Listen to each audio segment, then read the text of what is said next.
ನೂತನವಾಗಿ ಮುಖ್ಯಮಂತ್ರಿಯಾದ ಡಿಕೆ ಶಿವಕುಮಾರ್ ಗ್ರಾಮೀಣ ಭಾಗದ ವಿದ್ಯಾರ್ಥಿಗಳಿಗೆ ಅನುಕೂಲವಾಗುವಂತೆ ಸರ್ಕಾರಿ ಬಸ್ಗಳಲ್ಲಿ ಉಚಿತವಾಗಿ ಪ್ರಯಾಣ ಮಾಡಲು ಪಾಸ್ ವಿತರಿಸಲಾಗುವುದು ಎಂದು ಘೋಷಣೆ ಮಾಡಿದರು.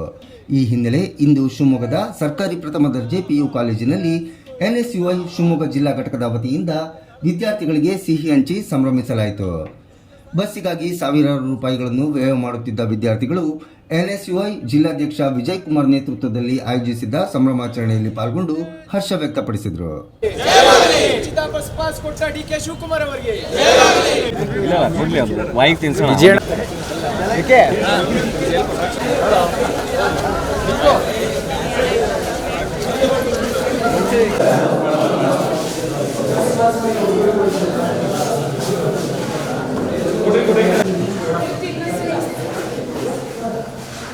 ಇವತ್ತು ಶಿವಮೊಗ್ಗ ಜಿಲ್ಲಾ ಎನ್ಎಸ್ಯುಐ ವತಿಯಿಂದ ಮಾನ್ಯ ಡಿಕೆ ಶಿವಕುಮಾರ್ ಅವರು ಏನು ಪ್ರಮಾಣ ವಚನ ಸ್ವೀಕರಿಸಿದ ಕೆಲವೇ ಗಂಟೆಗಳಲ್ಲಿ ಬಡ ವಿದ್ಯಾರ್ಥಿಗಳಿಗೆ ಅನುಕೂಲವಾಗಲಿ ಅಂತೇಳಿ ಉಚಿತವಾಗಿ ಬಸ್ ಪಾಸನ್ನು ಅನೌನ್ಸ್ ಮಾಡಿದರು.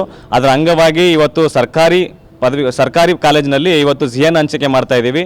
ಡಿ ಕೆ ಶಿವಕುಮಾರ್ ಅವರಿಗೆ ಬಡ ವಿದ್ಯಾರ್ಥಿಗಳ ಪರ ಇರುವಂತಹ ಕಾಳಜಿ ಇನ್ನೂ ಹೆಚ್ಚಾಗಿ ಅವರು ಮುಂದಿನ ದಿವಸಗಳಲ್ಲಿ ವಿದ್ಯಾರ್ಥಿಗಳ ಪರ ಅನೇಕ ನೀತಿಗಳನ್ನು ಅನುಕೂಲಗಳನ್ನು ಮಾಡಿಕೊಡ್ಲಿ ಅಂತೇಳಿ ಇವತ್ತು ಶಿವಮೊಗ್ಗ ಜಿಲ್ಲಾ ಎನ್ಎಸ್ಯುಐ ವತಿಯಿಂದ ಹಾರೈಸ್ತಾ ಇದ್ದೀವಿ. ಹಾಗೆ ನೂತನವಾಗಿ ಪ್ರಮಾಣವಚನ ಸ್ವೀಕರಿಸಿದಂಥ ಡಿ ಕೆ ಶಿವಕುಮಾರ್ ಅವರಿಗೆ ಶಿವಮೊಗ್ಗ ಜಿಲ್ಲಾ ಎನ್ಎಸ್ಯುಐ ವತಿಯಿಂದ ಹಾಗೂ ಸಾವಿರಾರು ಲಕ್ಷಾಂತರ ವಿದ್ಯಾರ್ಥಿಗಳ ಪರವಾಗಿ ಅಭಿನಂದನೆಗಳನ್ನು ಈ ಸಂದರ್ಭದಲ್ಲಿ ತಿಳಿಸ್ಲಿಕ್ಕೆ ಇಷ್ಟಪಡ್ತೇನೆ.